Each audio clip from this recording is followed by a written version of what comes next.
announcements on library programs coming up that I've been asked to make. Lizzie Borden, The Mystery Continues, will be taking place on the 24th. This is sponsored by the Friends of the Library. And the other program that's coming up is the program that has been rescheduled to Wednesday, March 18th. That's Don't Lose Your Home to Foreclosure. Sign of the times, I'm afraid. But it's nice to see the library being in the center of that sort of information getting out to the public. I would like to welcome all of you. I'm Kathy Ryan. I'm the chair of the building committee and acting chair and president of the Friends of the Library. And welcome from the entire library community.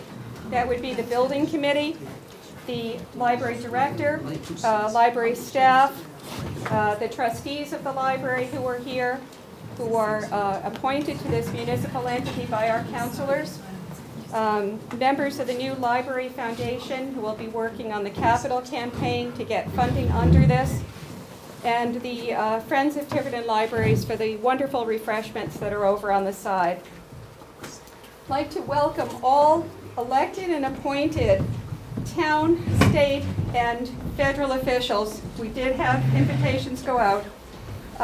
Folks who were invited from the Rhode Island Office of State Library Services, who handle the 50% match for land and construction for the building from the state. And we understand that is still in the pipeline. The folks from the Newport County Chamber of Commerce who have been wonderful resources to us as we work to get this funded. The volunteers who are working on other committees and commissions. If you had any doubt that there were a lot of volunteers working in Tiverton with a lot of heart, they were all, or a small number of them, were gathered for Attorney Teitz's presentation on the open meeting law at Town Hall. So we've got a huge, huge number of volunteers. And as I look around this room, I know most of you, and most of you who volunteer, I know wear more than one hat. So it's a tremendous gift to the community. I'd like to thank especially Joyce Patello, who is the Newport County Fund contact person for the Rhode Island Foundation, Adrian Bonet and Owen Helene, who worked with us, and others who saw the promise and potential of this proposal for a green library a year ago as part of the economic revitalization of one of Tiverton's neighborhoods, with the potential to significantly impact Newport County and the state. And there's more information on that on the library website, www.tivertonlibrary.org, and click on the building program from the menu on the lower left. Library services have been a very important part of Tiverton since 1820. We have the second oldest library in the county, and it's one of the oldest in the country. At one point, the town maintained 4 libraries. Through the Depression, there are records of 4 libraries in the different villages and towns, the main villages and towns. They've been consolidated and regrouped. They've worked with other libraries in the state to streamline services and offer as rich an array of services as possible. The Essex is coming on an anniversary. It was April of 1939 when the groundbreaking took place for the Essex Library on Highland Road in Tiverton. It was the height of the Depression. It was the eve of World War II. It was not a time that people would say, gee, let's build a library. But Tiverton did, with the support of Lydia Baker Essex, who was a retired school teacher. They broke ground in April because that's the first the ground was dry enough after the hurricane of 1938. So if anybody can do this, it's we. We'll need all of your expertise and support to bring this project forward, and especially to turn this crisis into opportunity. We wanted to be sure with the building program, and there's been a committee in place since the mid-'80s, that we could document what green meant. We didn't want to have any greenwashing. We wanted to be very, very sure of what we were presenting for the town. To do this, we needed to impact or assess the impact of a green library on energy use, on the economy, on water quality, on construction waste, materials use, and health of the town by looking at the various technologies, and there are a lot of them out there if you had any doubt, and what the costs would be over a life cycle. The second thing we wanted to do was to provide energy modeling so that we could begin to assess what those impacts were on a realistic level. And the third thing we wanted to do was to find additional sources that we could pursue for funding the project. The project was a collaboration. The firm of Robinson, Green and Beretta, with Rhode Island's first LEED certified architect, Steve Hughes, who is not on our planning board, brought their 62 years of experience in library planning, engineering, and design to the project, and it's much broader than just design of libraries, but there are examples of that architecture all over the state. Conserved by Design of Warren was the other partner in the project. Conserved by Design provides consultation in sustainability, policies, procedures, and best practices. Connie McGreevy, who is the founder and chair of the Rhode Island chapter of the U.S. Green Building Council, which was finally, what's the word I'm looking for, in October? Acknowledged, I guess. Thank you. Research the funding that would be available through private foundations, state, federal, and local grant programs specifically geared to green building. And there will be a council presentation on the 23rd, Monday at 7, that will be a presentation to the council in open meeting of how we got to this stage. Again, if you want to check that first, it's on the library website, and it's been in the newsletters over the course of years. The newsletters are in the back of the room. So I would like to welcome Thank Steve. you. Thank you, Kathy. Thanks. Great everybody was able to make it out in the weather this evening. The reason we're here tonight is to talk about buildings and energy use and water consumption. So it's always good to put it into perspective. These are Department of Energy facts on building usage in the United States. Buildings represent 70% of U.S. electrical consumption. Of that, 39% is just geared towards the actual construction of buildings. 12.5% of all potable water in the United States is consumed by buildings. That is 15 trillion gallons a year of fresh water that's being used. Building use 40% of raw materials, which equals 3 billion tons annually. So there's quite a demand on the materials out there. And building construction generates 136 million tons of building-related construction and demolition waste a year. To put it into perspective, in the same year, municipal solid waste generated 209 million tons. So buildings represent quite a bit of load on our environment.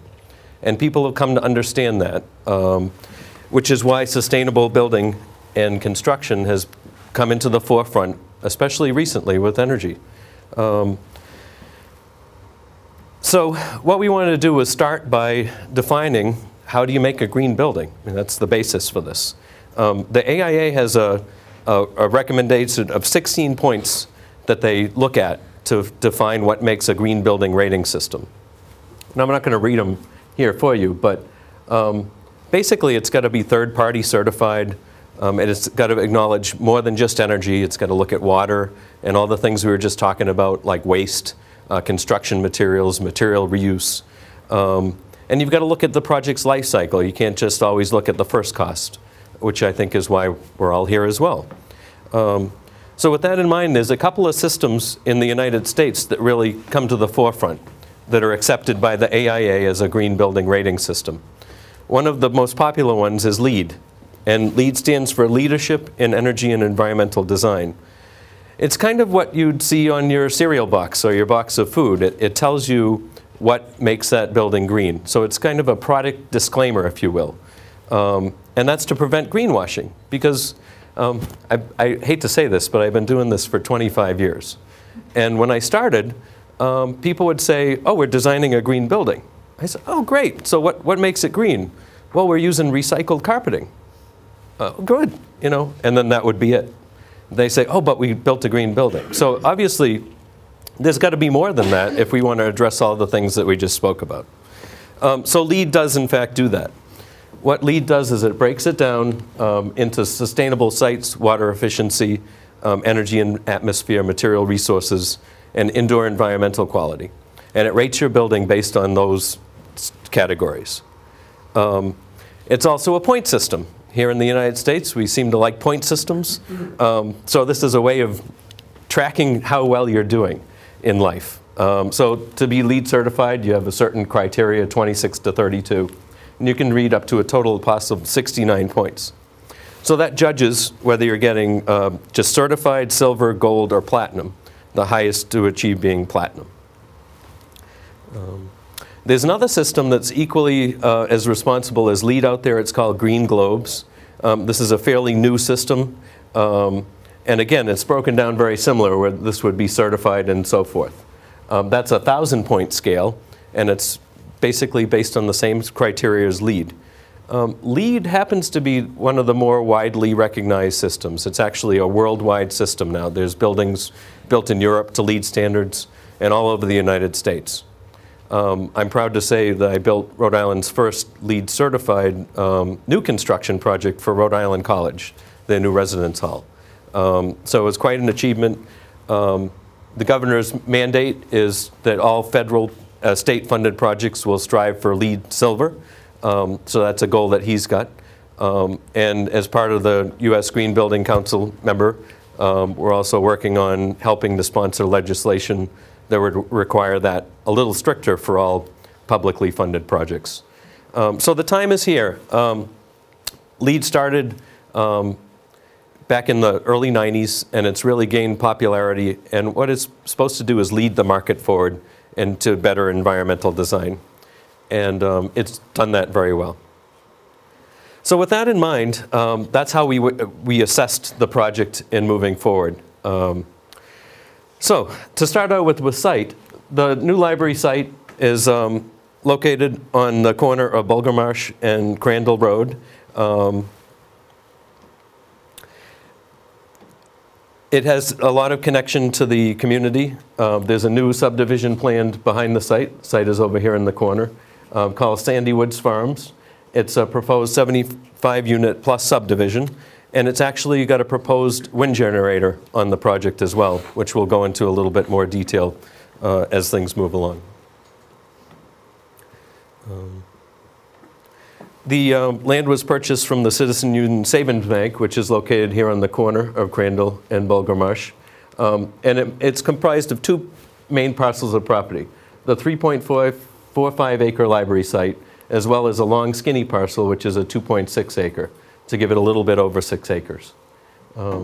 It's also located right adjacent to the town recreation area that you may be familiar with.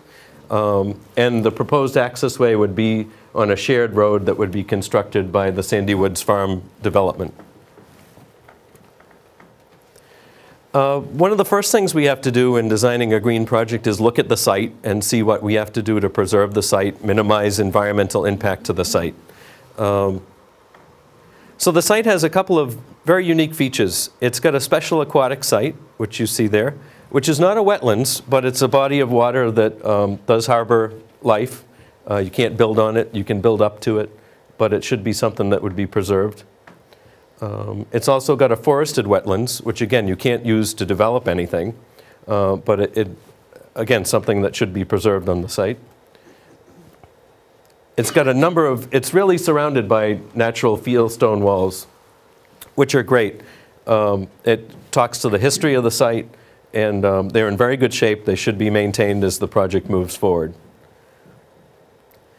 There's a drainage easement that actually wraps in from the bank, and it goes all the way to the rear of the property. And they're actually doing something that's very green. They're dealing with their runoff on the surface, and they're letting it infiltrate naturally back into the water table. It's cleaned by vegetation, and it's a similar system that the library could also investigate as they move forward with this project. But it's working. It's something that a bank out there is done that makes sense from both an environmental as well as a cost standpoint. There's a large cleared field in the center of the site that would be the primary site where the library would be. And then it's defined along Bulga Marsh with a beautiful fieldstone wall that's really covered up by brush right now. So that's something that we could clear back and expose to give a nice street presence to the library. So we all have to be aware of the climate and what the climate's doing. So you have prevailing winter winds and summer winds, which should be funneled into your building to create natural cooling and heating and block the winter breezes. This is all stuff that people always used to think about when they sited buildings because they were more aware of it. But we've just become, in the age when you can flick a thermostat on the wall and get it to be whatever temperature, you kind of lose sight of that.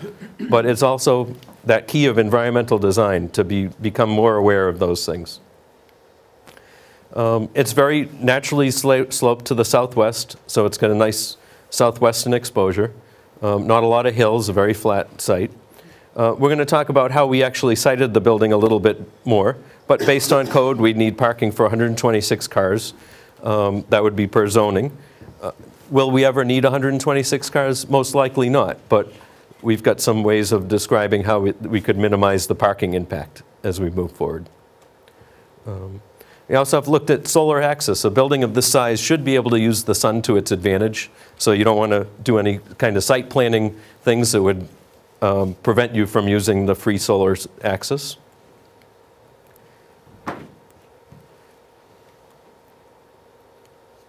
So you also want to look at what you can plant around the building to help the building perform better. So deciduous trees that would lose their leaves in the winter time and let sun into the library, as well as evergreens to block the cold winter winds. Again, we're talking about what happens in the climate. Looking at a covered patio on the western side to help block out the low western sun from coming in. Another big part of LEED is minimizing clearing. So because we have a nice naturally wooded site, why take all that away to put in tiny little plantings, which again costs money, but it also ruins the ecosystem that already exists there. So part of that would be to minimize the clearing from both the building and the parking as this library gets built. So putting it all together, you kind of come up with an idea of how you can do a sustainable site. One of the things we were talking about earlier, if you don't really need 126 cars for the most part of the library, one way of doing that is to make porous pavement around the perimeter. That way, and when you do need it, you can park there, but for the most part, you'd be parking on asphalt. It also helps cut down on the costs of the systems that would go in for storm drainage, because it allows the water to permeate naturally back into the site, just as we saw the bank was doing. This is an idea of what porous pavement looks like. It's really starting to gain popularity even here in the Northeast. For a while it had a bad reputation that it would get clogged up with sand and things like that. But they've made the blocks now much different, where the blocks themselves are actually porous. So water filters right through the block, and it doesn't necessarily rely on the little pores between the blocks. When we look at a cost-benefit analysis on this, we're looking at a cost for these block pavers of about $7, $8 a square foot. Bituminous paving costs about the same, oddly enough. The big difference is what goes on underneath. With the porous pavement, you need a big layer of gravel. But the trade-off is you're getting rid of all the catch basins and that type of thing that we're typically putting in with lots of pipes. So as this project moves forward, we'd really like to seriously look at using some alternative drainage systems like this to both be green, but also be cost-effective. So green and cost-effective can be, and they should be, both one and the same. They also help control solar gain on the site. So there's a lot of big benefits from multiple systems. Another big way of saving energy, as well as controlling solar gain, is through different types of roofing. I'm sure everybody's heard of vegetative roofs. This is a new popular. This actually is a rooftop in Chicago.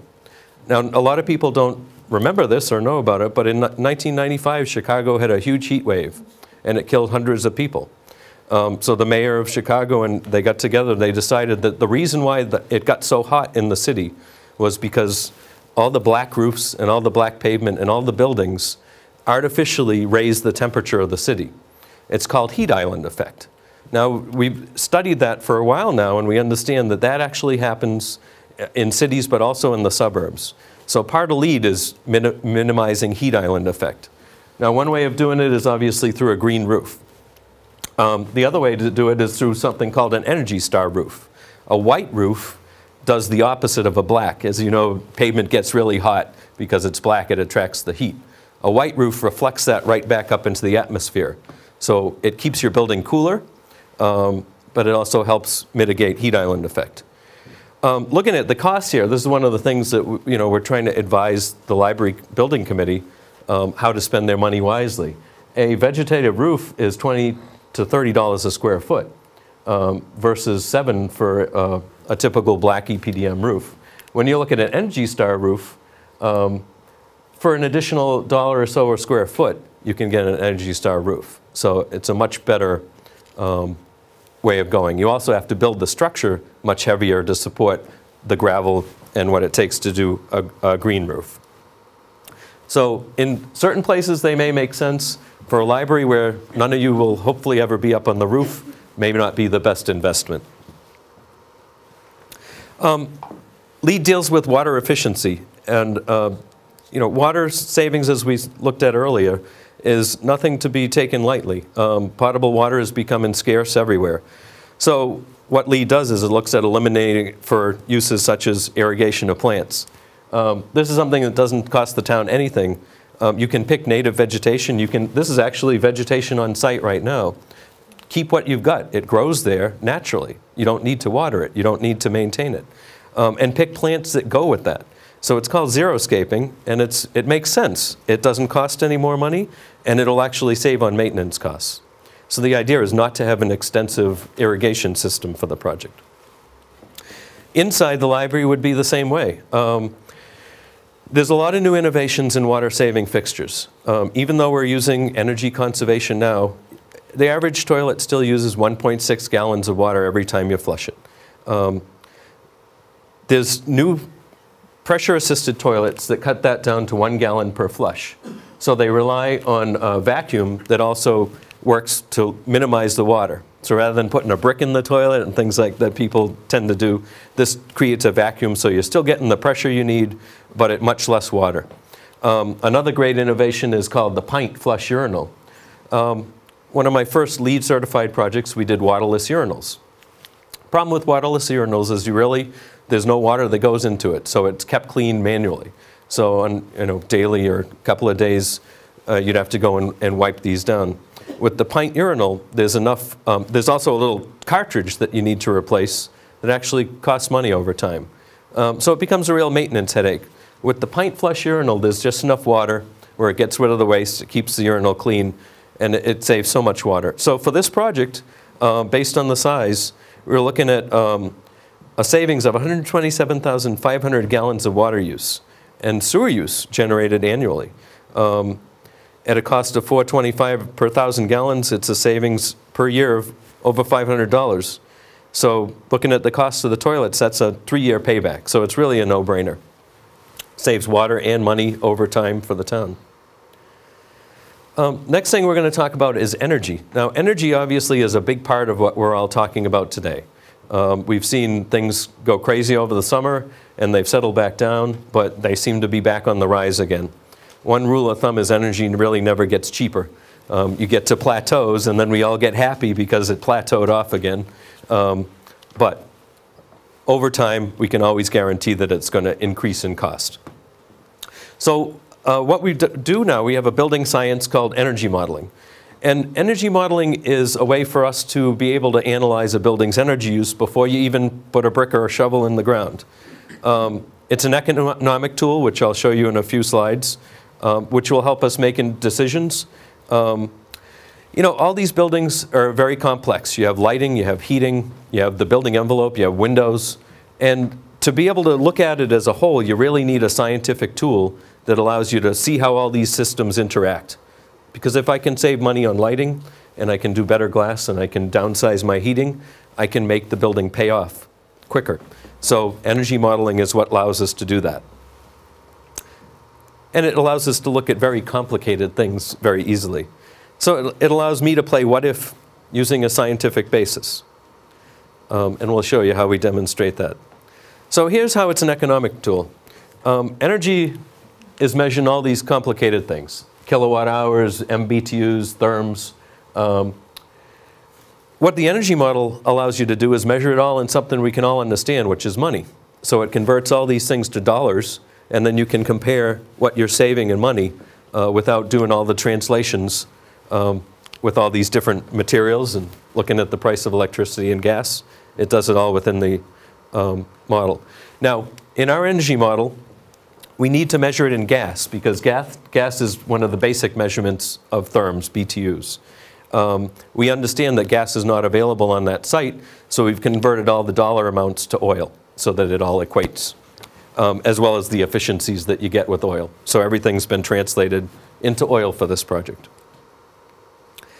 Energy modeling should be used as early as possible. Even an early model is able to help you make design decisions as you move forward.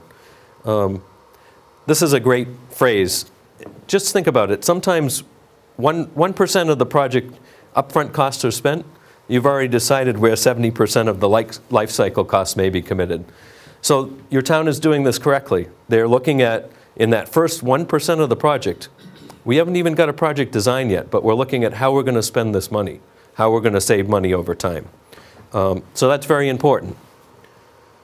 Everybody can come up with a budget, but if you don't come up with the right budget, you're always going to be fighting it all the way through. And as a project progresses, it's not as easy to add in green technology. So if you start at the beginning, as we're doing here, you're most able to make it all the way to the end and have the greenest building possible with the most amount of economic benefit. So at the early stages, you should only be looking at major design issues, which we'll talk about in a few slides. You can get more and more accurate with these models. And actually, you can calibrate it to the actual building performance once the building's built. So we can see if something strange is happening with the building, or the way it's run or operated, somebody's leaving the lights on all night. We can kind of tie that back to the model. So it's a great tool, and it can be used throughout the project.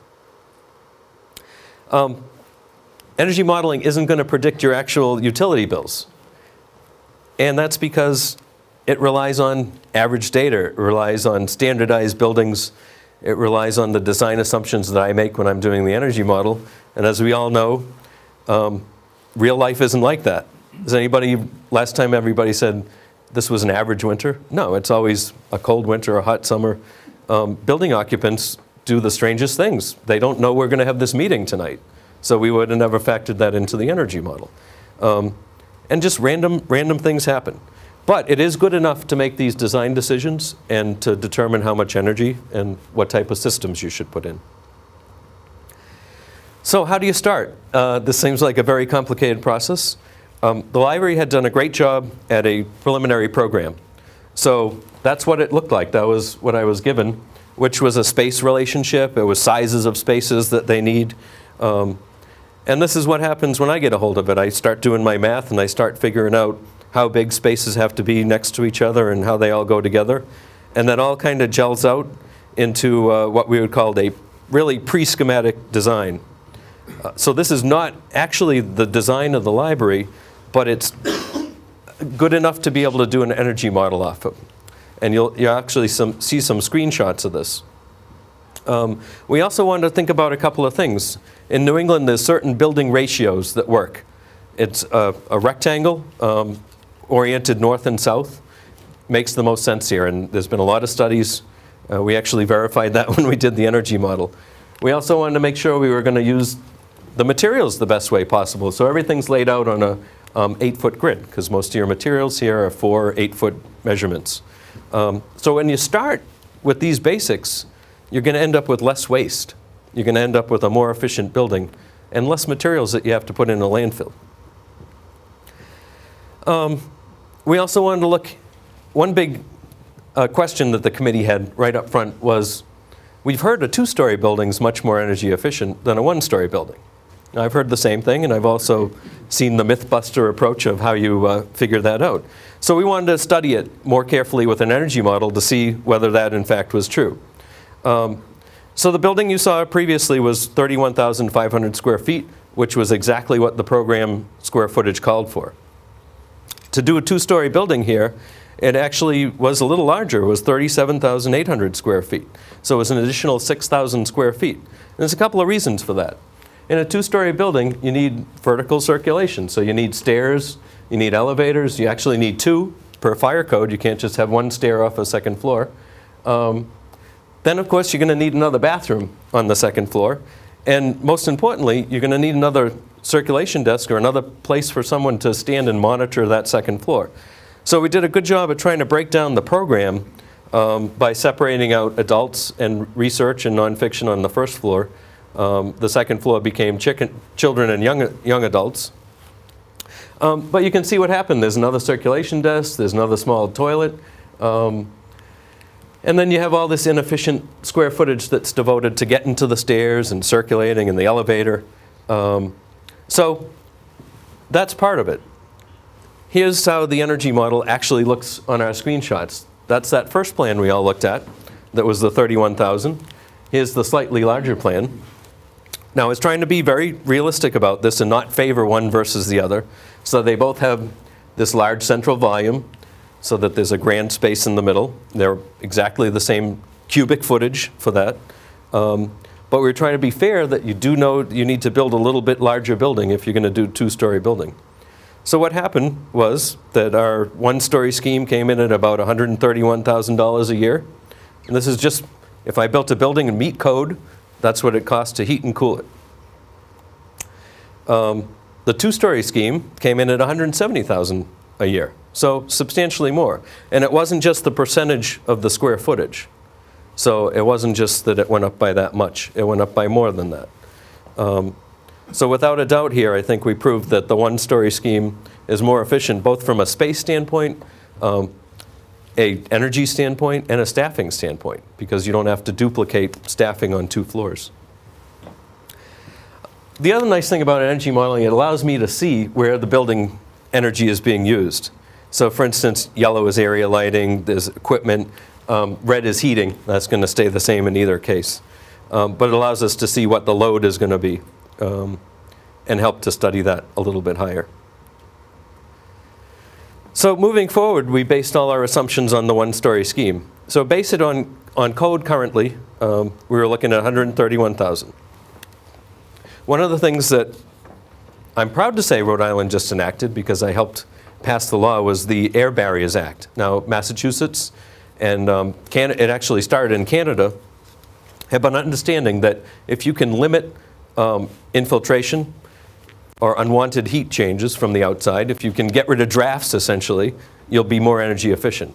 So air barriers actually save about 40% of energy use in buildings. So tight, leaky buildings is unwanted energy use.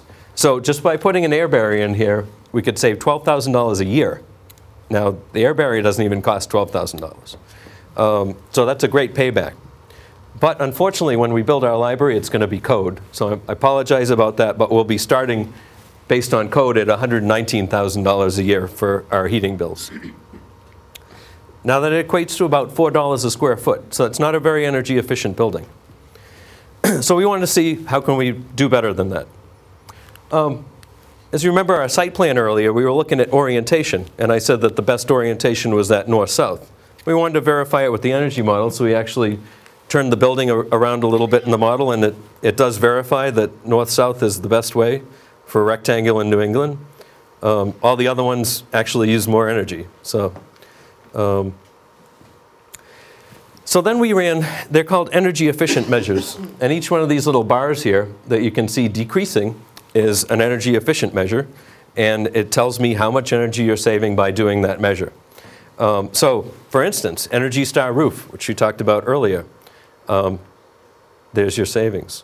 Increased roof insulation. You can do a little bit better than code and actually make quite a dent in your savings. Low E windows. Now, they're not required by code, but they do make a big difference with your energy. Solar shading. This is something in New England that we're really starting to understand, that if you can keep out unwanted glare, and especially in a library, that's important. It also keeps out unwanted heat gain. So we looked at solar shading on the south and west here, and there's pretty substantial savings. Part of the other task that we're looking at here is picking out, or starting to help pick out, an HVAC system. That's heating, cooling, and ventilation. So what we were looking at here was actually a geothermal system, and I'm going to talk about that in a little bit more detail. So that it's a fairly expensive system, but it saves a predicted almost $10,000 a year in energy. Variable frequency drives on fans. That's rather than having a fan that just goes the same speed all the time, this actually cycles per the load. So you're saving quite a bit of energy. Now, a lot of these things have actual rebates too from National Grid. So these weren't factored into the cost, but that would be an additional cost that would come back to the town when the project's built. We just finished a new middle school in North Smithfield, and they're actually getting a check for almost $50,000 back from National Grid. That was to pay for occupancy sensors and better lights, better air conditioning units, and variable frequency drives. So it's not peanuts, it actually adds up over time. Here's a great one. We're going to get into it a little bit more detail, but daylighting controls. $13,000 is nothing to look at. And then actually not putting in, so designing for less wattages per square foot by using more energy efficient fixtures. So overall, that comes out to a $40,000 per year energy savings. That's a 33% reduction over code, which is very good. Now I want to show you how you look at this from an economic standpoint. Because obviously it's great. Everybody, oh yeah, it's great to save all this money, but what does it really mean? You got to put something into it. So we did our first modeling, oddly enough, over the summer. And these were the rates that were around. Natural gas was a little bit unusually low at $1 per therm. Electricity was unusually high because the materials it takes to make electricity were costly. And fuel oil, as everybody knows, was way up, along with our gas. So these are the bottom lines. Those are the numbers I just looked at. And then this column over here is the premium. So that's what it costs to actually get that energy savings. So when you divide those out, what you get is a return on your investment, which makes sense. I mean, that's the math we can do when we put our money in a bank account. The other thing we can figure out is how many years it's going to take to pay that off. So if you look across at some of these, some of them have really great. I don't know anybody that's getting 8.3% in their savings account right now. I don't think I'm even getting the 2.1%. But we want to look at these as a whole because you're designing a whole building. So for that $40,000 worth of savings, we were putting in $362,000 to build it that way. Now the return on investment was 11% in that case, or a 9-year payback. Now in building terms out there, that is really good. Anything below 10 years in the United States has been accepted as a good payback. But we can do better. So the other thing is we want to update the model. We got through this whole process and we wanted to make sure that we weren't going to really be skewing based on what was going on over the summer. So in December, things had changed. Now natural gas, and I really still don't understand that, was up because it always seems to be off cycle from whatever oil's doing. Electricity dropped back down, which makes sense, and then fuel oil dropped down. But you can see across the bottom here that the return on investment really didn't change substantially. So it's still a little over 11%, a payback of 9. So even though the fuel costs are always going to do this, they shouldn't really skew the information that we're giving you here. Now that's still equated to $37,000 in energy savings a year. And what happens is some of the things flip. So the things that were heating savings tended to become less return on investment, and the cooling savings went up. So, but overall, it pretty much remained stable. So one of the things we were looking at was the geothermal. And geothermal is basically, you're not replacing your heating system, but you're taking energy out of the earth.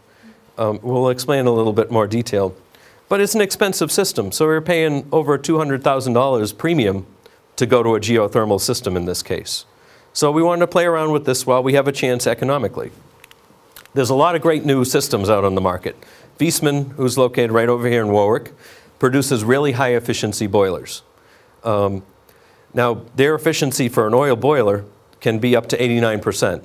Most of the people in this room probably have boilers that are down in the 70 to 80% range. So this is top of the market. And it's done through superheating and really high efficiency heat exchanges in the core. The other thing that's come a long way in the last 10 years are rooftop units, the old air conditioning units that are on half the commercial buildings out there. They now have something called heat recovery. What heat recovery does is it takes the old air that we've either heated or cooled, and it runs it past the air that's coming in to provide fresh air to the building. And they exchange energy. They don't actually mix. There's called a heat loop wheel in the center, and it exchanges the energy so that we're paying once to heat and cool that air. So it really drives the efficiency of the system up. So now, rather than looking at a $200,000 premium, we're looking at something in the $75,000 range. So this is how the economics change there. When we look at taking that $200,000 and bringing it down, you can see that our commitment came down to like $237,000, which is a 13%, almost 14% return on investment, or a 7.5-year payback. So this is how you can use energy model to help judge how you're going to move forward with your building. Now, what we did say in moving forward is that we'd still recommend that you explore both systems and really pick the system as you move further into design, because it's unfair to rate it at this point. But you can see there's certain options that you can get there. So here are the figures in converting natural gas to oil. For the base building, we were looking at basically a utility bill of around $101,000 a year.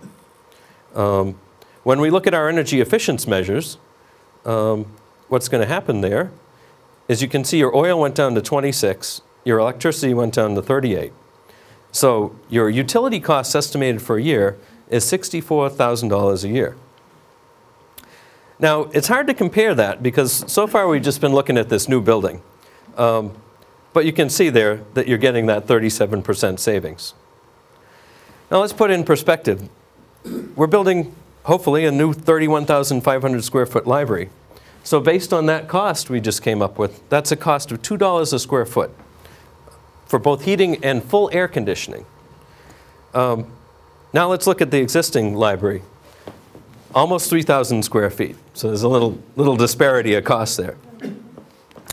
Currently paying a little over almost $16,000 a year, but that's almost $5.50 a square foot. So not very energy efficient, and you don't have air conditioning either, other than the couple of window units. But,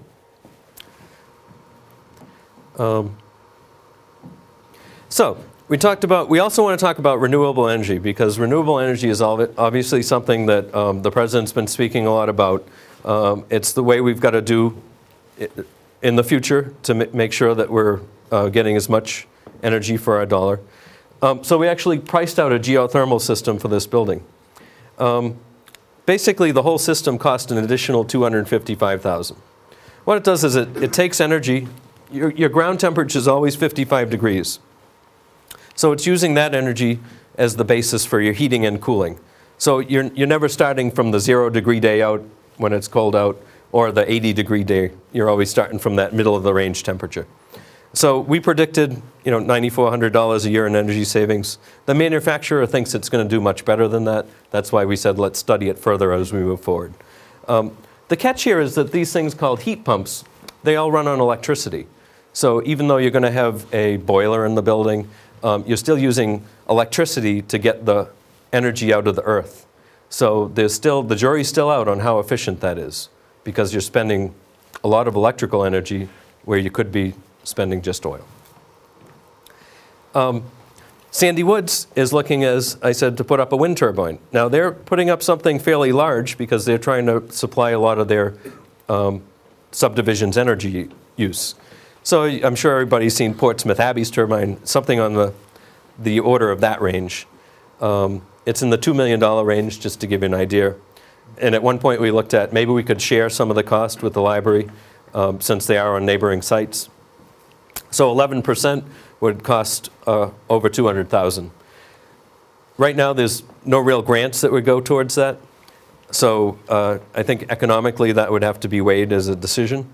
There's also smaller turbines that could be used for educational purposes, but they'd only supply a very small percent of the power. So for a small wind turbine, maybe to supply 1%, you're looking at $35,000.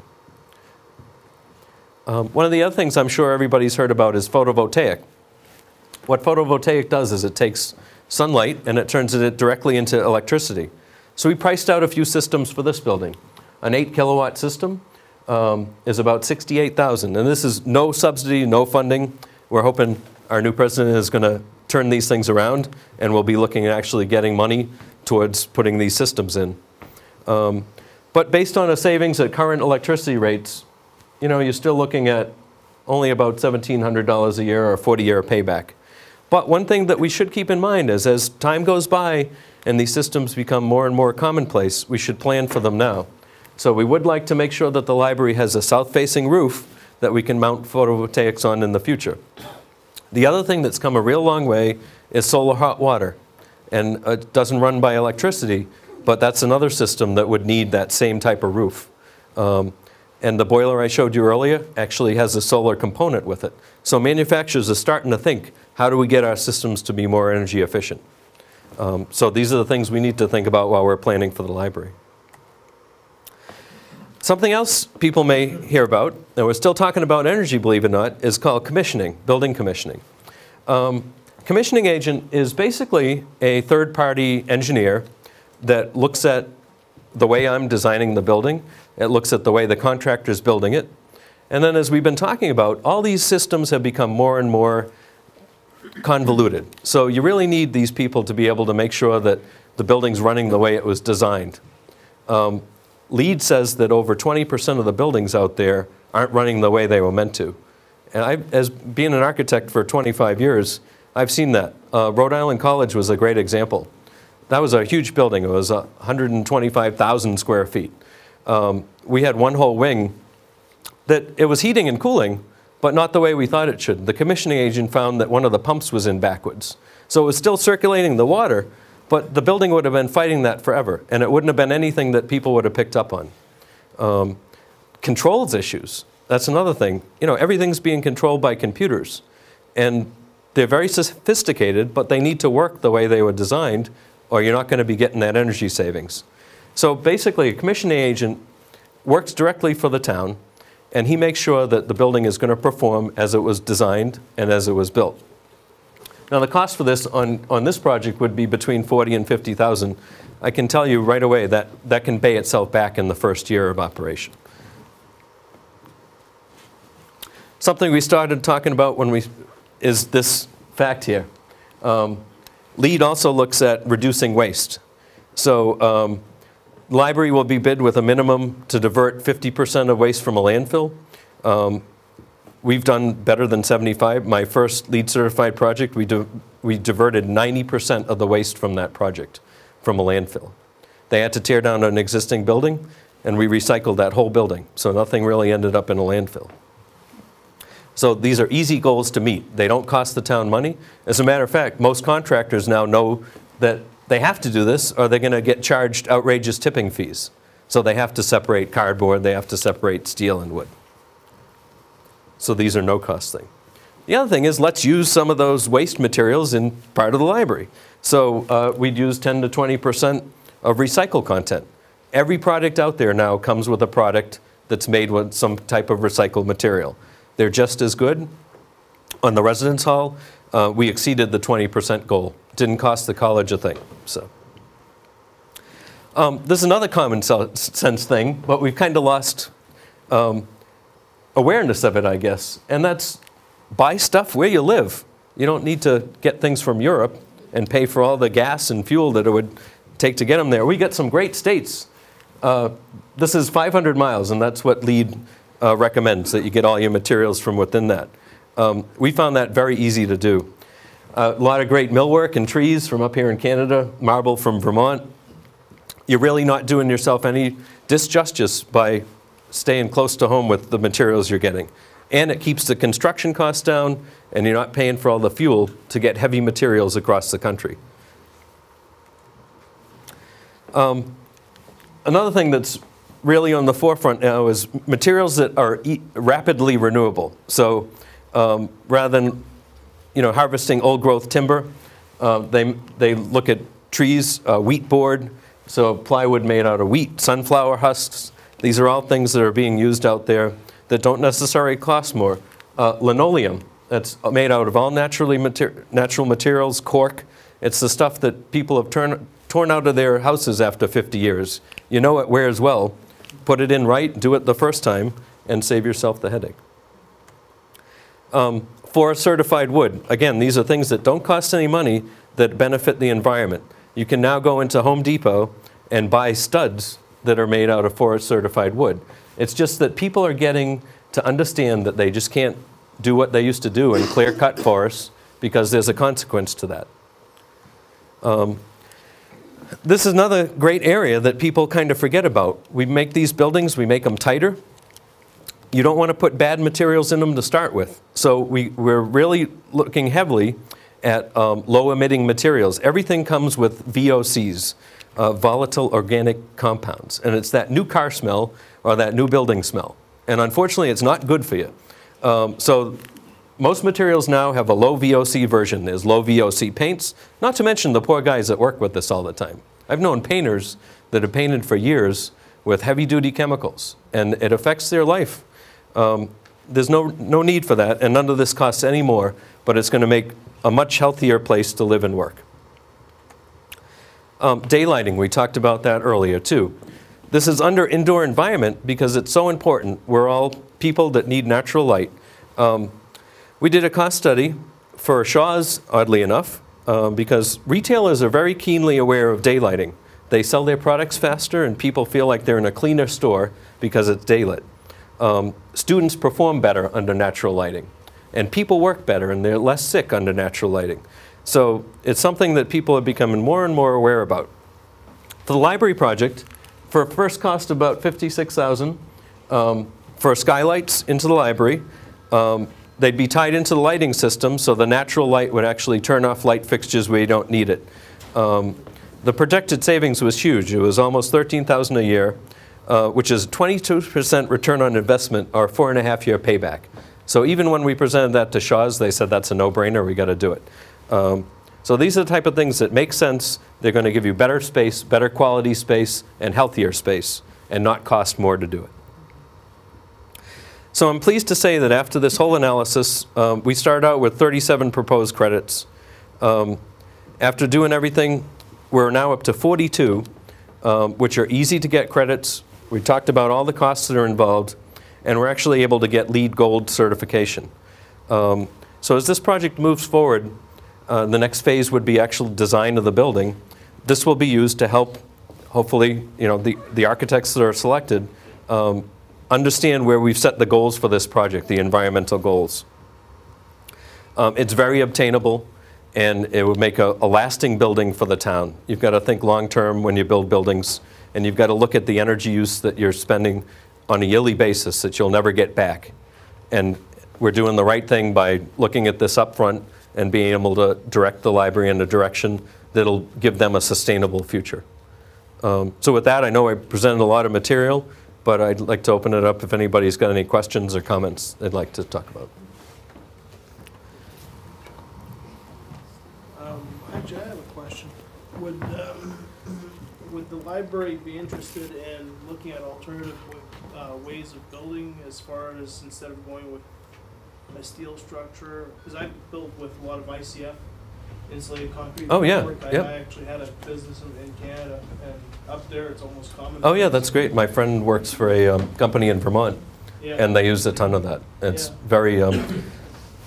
Sorry, I'm supposed to try to repeat the question, but sorry. What he was asking. What was your name?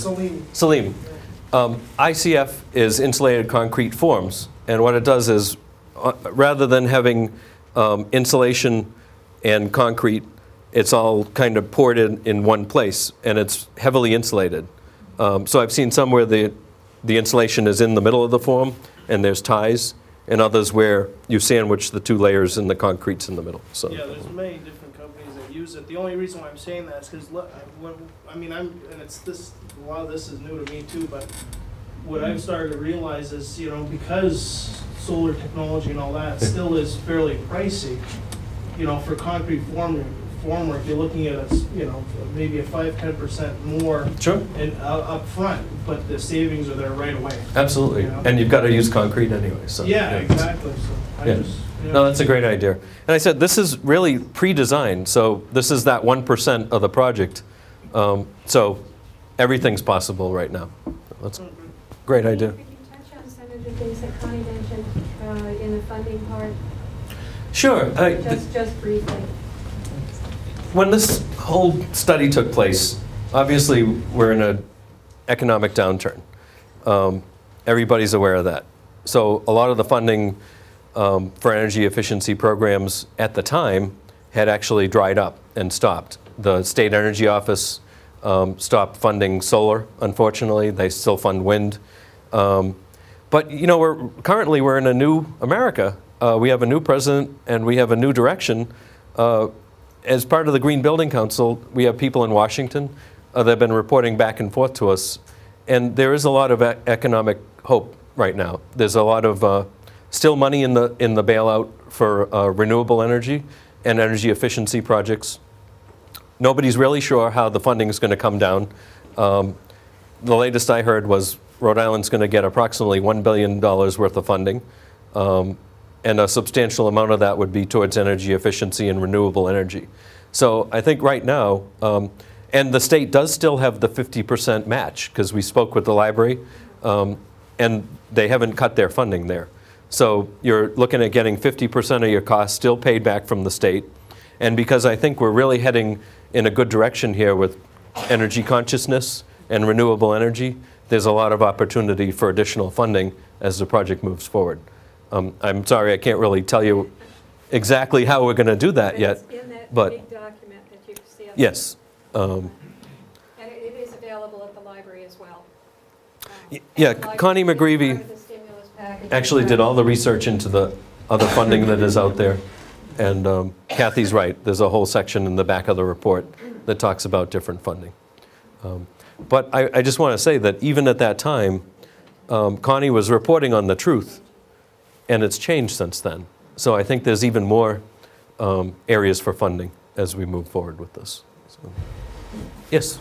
You know, when you made that comment about regional purchasing, you take that to the national level, you've got a good reason for Buy American. Absolutely.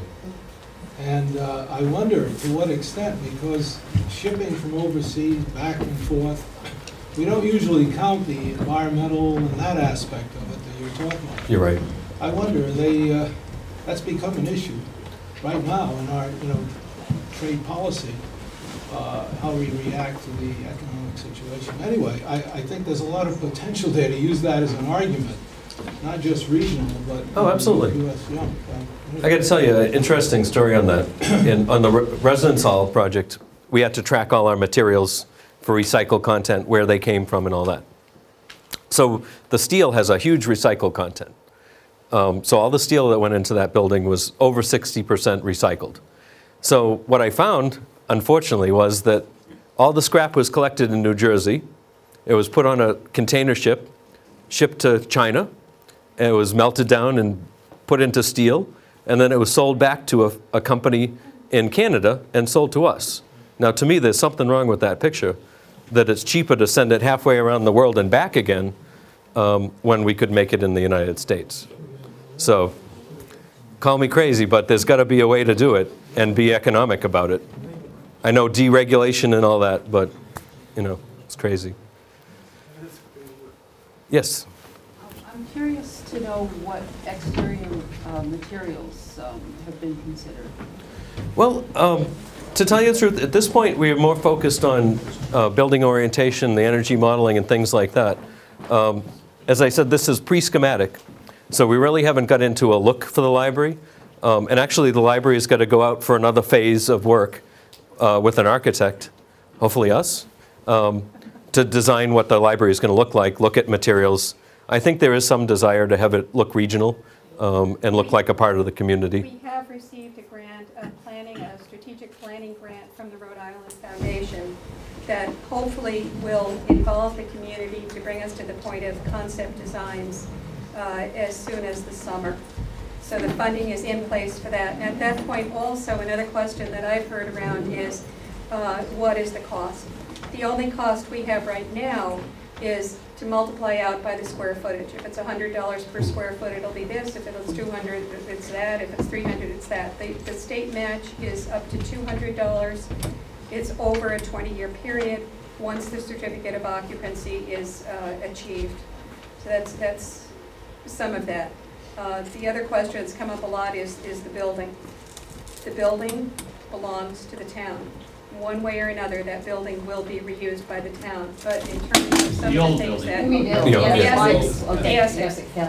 In view of some of the things that Steve has mentioned, the town probably, when it gets to that point, would be interested in doing some sort of look at how the efficiency of that building could be increased.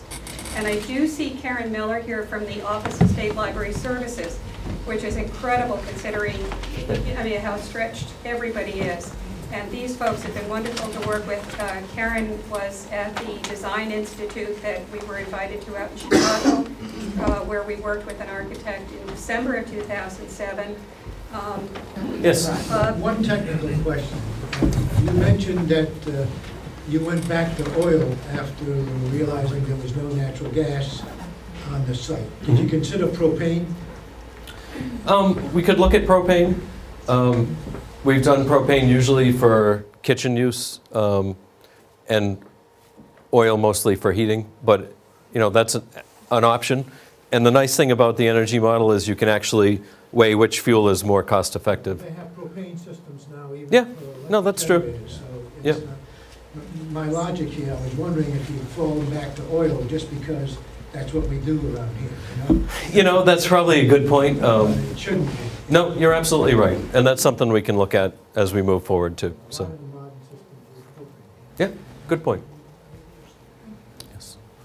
Question, in your modeling, are you considering maintenance costs? Because the building life is going to be at least 50 years. Right. And as the building goes, maintenance, cleaning, and maintaining it is, that's where a lot of the costs just multiply. Absolutely. We told the library committee that it was too early to do life cycle costing until you were actually looking at specific materials and systems. But a lot of the green systems obviously take that into consideration. So as you move forward into schematic design and you start looking at materials and heating systems, that's got to be a part of it. But it was really too early because it's just, right now it's too wide open. And you really wouldn't get any valuable cost information on that. But that's a great point. We really need the expertise of folks in some of those town offices and departments. I cannot tell you how wonderful it is after all of the work, and if I started thanking people, we would never get out of the room. To see so many people here from different boards and commissions. I mean, I see planning board, I see the council, I see people who have been involved with budget, I see people from the land trust, I see people from open space. It's a magnificent, magnificent support for the town, and this is going to be critical as we go forward. It's the only way we can do it. Anybody else? I know it's snowy out. Everybody wants to get home and safe. About energy efficiency. And yes. My idea is like the north-south side. I agree with you there, but on the north side, definitely the ratio of glass on the north side to the south side for energy. What do you play around? For the energy model, we looked at equal glass of 40% of the building envelope. But I think as you get into the design, and then as schematic design progresses, you've got to look at that on the energy model. In a library, it's great to have a lot of north-facing glass because you get free light and you get no glare. On the south side, which is going to face the parking lot, we'd want to get some daylight in, but we'd want to shade the windows more so that we're not getting unusually high heat gains. So it's got to be balanced. And I totally agree with you. I mean, is it one large opening facing north or a bunch of little ones? I don't know yet, but you definitely got to look at the windows as you get more into the design of the building.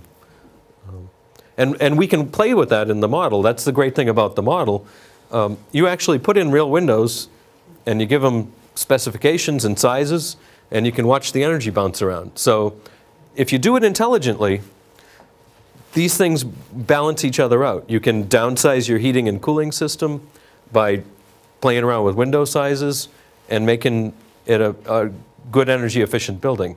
But obviously there's other concerns, like having the space be inviting and, you know, able to read along natural light. So you got to weigh everything out.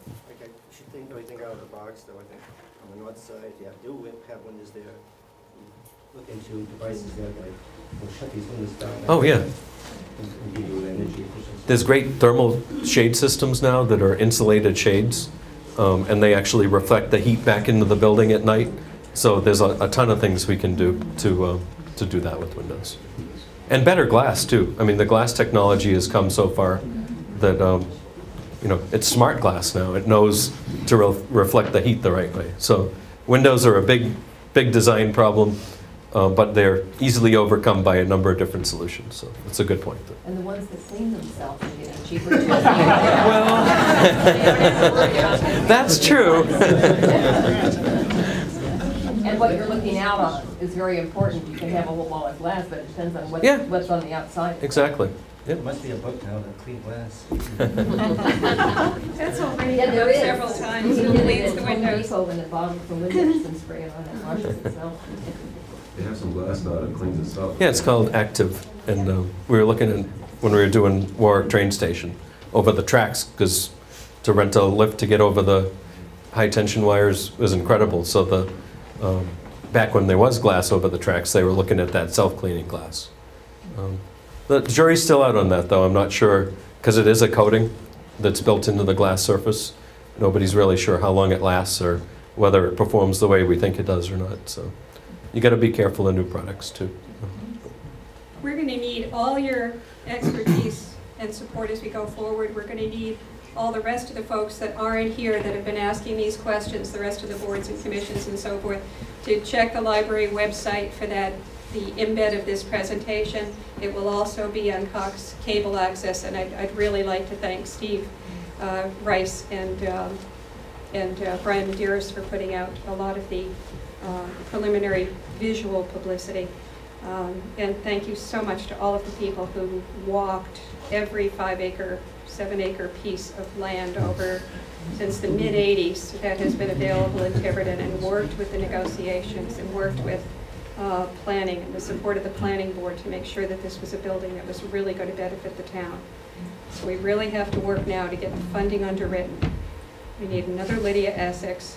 We need a lot of, over 300,000 pennies for the distance to the new location, the 4 miles.